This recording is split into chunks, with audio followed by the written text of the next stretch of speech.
My great-great-grandfather, William Moore, when he came here from South Carolina, came here on a horse to Perry County, Alabama, before Alabama was a state. And this was in 1819. My job when I came here in 1972 was to look after the cattle operation. I came from Auburn. Jenny and I got married that year. Bought us a trailer house. Moved in the trailer house. And went to work. First day of work, July the 4th, 1972. Here on this farm, our farm is basically divided into a cattle operation and a timber operation. 2/3 of it is in the timber operation, 1/3 of it's in the cattle operation. We have most of our timber in the upper coastal plains of Alabama, which is red rolling land, more suitable for a timber operation than a row crop operation. We have been able to plant about 700 acres of our forestry land into longleaf. About 500 acres was converted row crop and pasture land. The other 220 or 30 acres was traditionally mixed forest, mostly loblolly pine, that were on longleaf sites, and we were able to convert it to longleaf. My objectives on our treasure forest is first, providing quality timber. Second is to try to bring people on this farm and show them what benefits forestry does to all people in America, not just the people that own the land. Education on water quality, education on the environment and what forests really do. And then the final is not only aesthetic, but also providing an abundance of food for wildlife and enjoying the wildlife and actually harvesting some of the wildlife. In our timber operation, we have a management plan, and part of that management plan is prescribed burn. Charles, I see, seemed like you burnt this, or you burnt this about 2 years ago? No, sir, we burned this year. This year? Okay. Seemed like you got some good kill on that. And you can really tell the difference here and there, what a difference prescribed burning does. Yeah, we try to stay on a 3-year cycle on this burning, but you know, last year, you wouldn't have seen that much vegetation coming up if it hadn't been for how much rain we had this past year. Did.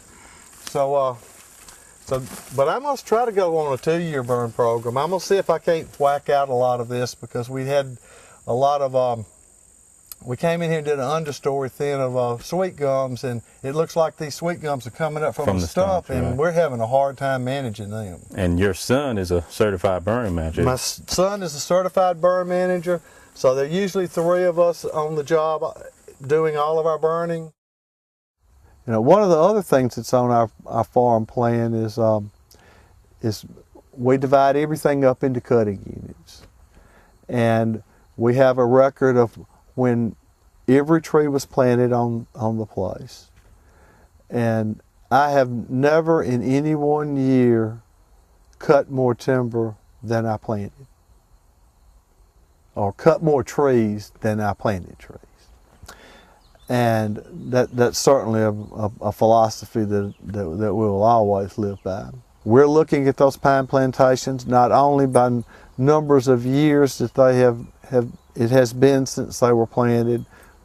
You know, it doesn't matter to me whether we thin them at 15 years or whether we thin them at 20 years. That doesn't really make that much difference to me. I do want to do my first thin when I have a merchantable product. You know, we have many species of wildlife here, and you know, we have plenty of deer and we have plenty of turkey. We've planted roughly 40 acres of native grass. We've got about 30 acres of eastern gamma grass and about 10 acres of switchgrass. So, Mr. Charles, what do you have here?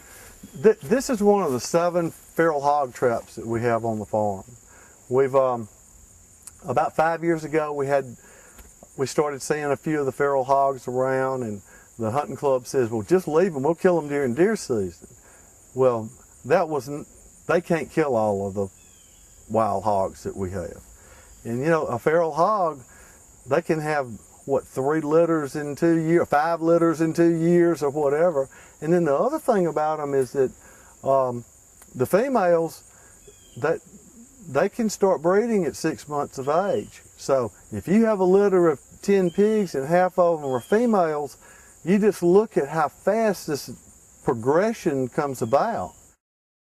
Learning from the treasure forest philosophy has helped me realize how important is not just Charles Holmes and his family going out and doing the normal things that farmers and cattlemen and forest owners do as their way of life or their work, but sharing these opportunities with other people. And so we took the farm and took the buildings across the road, and we made an educational background to our farming operation. As part of our farming operation, that we bring all the 5th graders from from the Perry County school system to our farm once a year. We do tours for Auburn Rural Studio. Every time they change their class, someone brings them over, and we do tours of the buildings, history of Southern culture,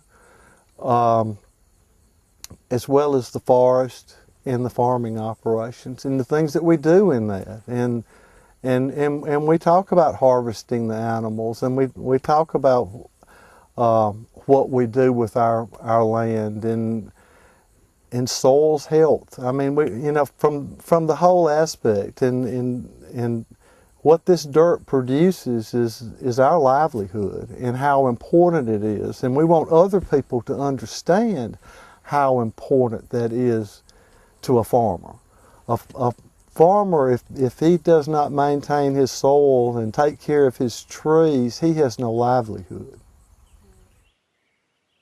7 years ago, our son Cooper had come home from school and was living on the farm and was working here at that time full time, and all of them loved the history, but he in particular really cherishes this area. And we started talking about doing something special to show it off, and came up with Fall and Folsom. And so that's how it began, and it's a wonderful festival. Everything comes alive on the farm. The grist mill's grinding corn, and we have someone at the blacksmith shop that's a part of the Blacksmith Guild that is just wonderful, and he just captivates the young people and the older that are watching him. We have demonstrated the sawmill. We've tried to do different things. We've had agriculture, y'all come in, different people come in to have booths to do soil samples and talk about the forest. I've always tried to keep it in respect to the property. Getting out of the box and looking at other ways that we as a family could add and contribute to being a successful farm operation. And we've done all of those different things. And not only has it brought in a small amount of income, but it's brought in so much knowledge to Jenny and my boys and myself. I want to learn something new every single day. And I want to learn something from the people I talk to. That's part of it. That's part of conversation. You know, anybody can talk all the time. It's the one that listens that learns something. At the age of 62, Jenny and I now are starting to look at what the future of this family farm is going to be. Our family's been here for almost 200 years, and we have 3 sons. We have 5 grandchildren, and so now we're making plans to how to pass this beautiful plantation that we have in forest lands on to the next generation. And we have been able to do that for almost 200 years now, as I said, and that is our major goal, is to make sure that this farm is being passed on to a generation of children that has a love for the land and can take what we were given and expand it and make it better.